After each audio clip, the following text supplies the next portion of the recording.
Hello, my name's Matt, and this is Grainy Brews. I've got a new lens. It's the first time that I've owned a zoom lens for about 4 years now. In that time, I've exclusively used prime lenses, which is about 40% of my time as a photographer. 'Cause 10 years, 60 years. Yeah, 40%. I don't think it was a conscious decision, at least from memory, to only use prime lenses.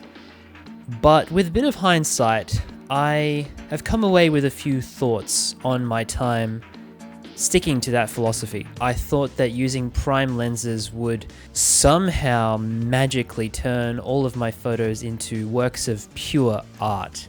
Like, the thing that was missing from my photography was this key ingredient that was prime lenses. I was wrong. It didn't really make my photos necessarily any better or worse. However, I did think that using exclusively prime lenses would make me think and evaluate scenes differently. And I was right.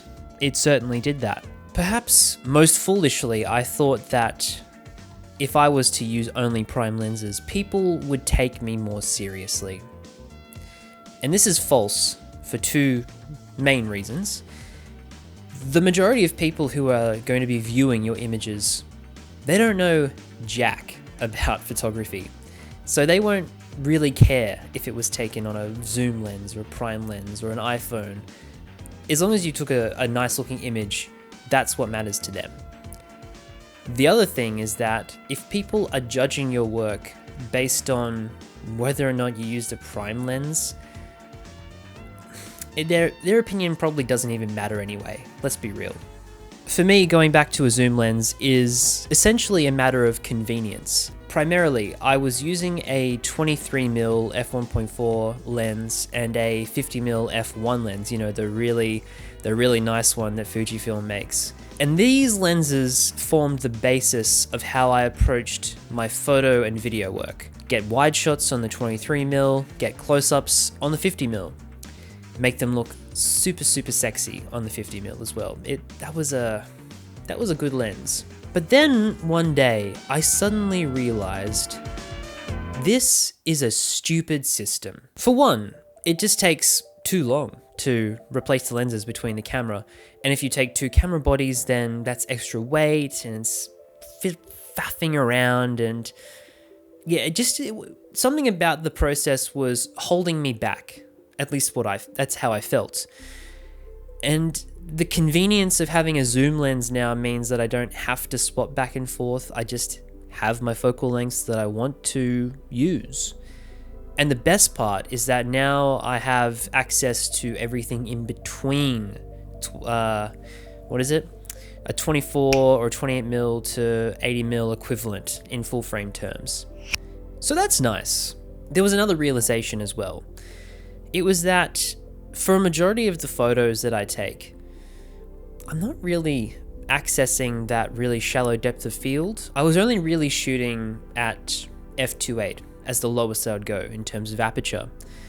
I just prefer to shoot scenes and subjects with a very flat look, where you can get a lot of detail, not only on the subject, but what is happening behind them. I find this look a little bit more interesting compared to just having, the blurry background. There is a place for that, of course. You can't necessarily predict when you're going to have enough light to even shoot that flat anyway. So of course you do have to use the lower apertures where necessary. But for the most part, I just love that flat look. One of my favorite photographers is Richard Avedon.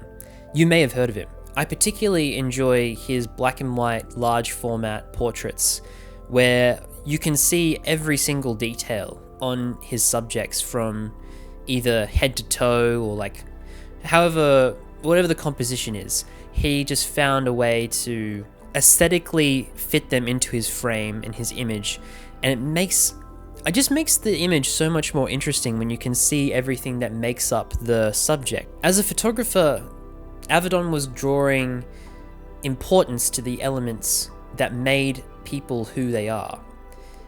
It's not just about having a nice looking blurry portrait of someone's face who looks very pretty.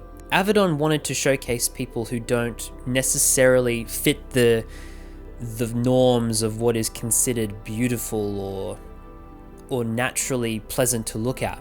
His photos are interesting because he chose subjects who are a little bit weird and off kilter. And I love that his ability to capture these people draws into attention every single aspect of them, because he knows that that is what makes them interesting. It's not just their face or a specific feature, it's every part of them. And we can go even further with photographers like Annie Leibovitz. You may have heard of her.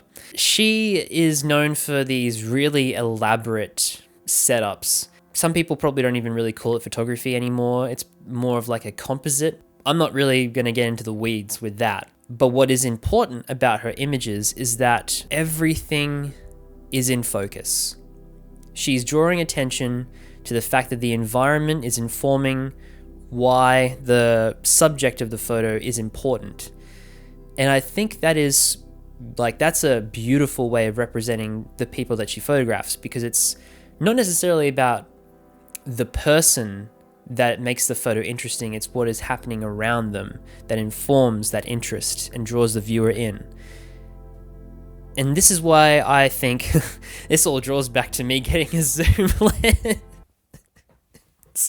I've just realized that this is all sounding a bit wanky now, recording in front of the camera, but I'm going to stick with it. For me, the zoom lens is a way of getting closer to achieving the look that I want to get.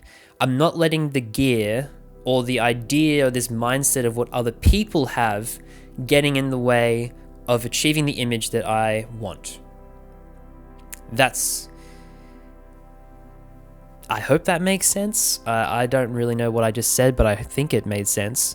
Bringing it back to something a little bit lighter in tone and subject, the 16-55 f2.8, it's a very popular lens, and it feels nice having a zoom lens again. I didn't realize how nice it would be. It's convenient. I like convenience. What am I saying anymore? I'm gonna shut up now. Here are some photos that I took with my new lens last week.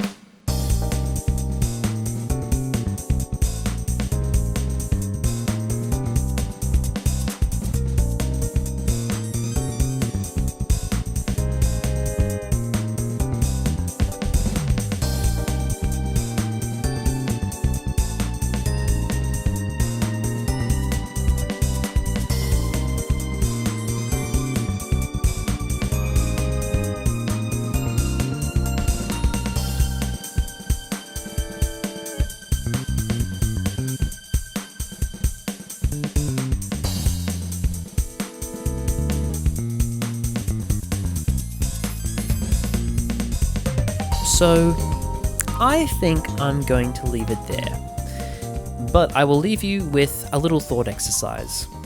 Photography gear will continue to be obsessed over for many, many years into the future, perhaps indefinitely, until human beings no longer exist. There's always going to be something better that will release tomorrow that will enhance your photographic capabilities. Marketing will tell you something new, something different each time this product is released. Influencers will try and push you in a certain direction. Hell, I'm doing it right now. I've got a script right here with all this stuff telling you about how you should approach your photography in a different way. I think ultimately, though, you should be asking yourself one question. Is your photography serving you, or are you serving photography?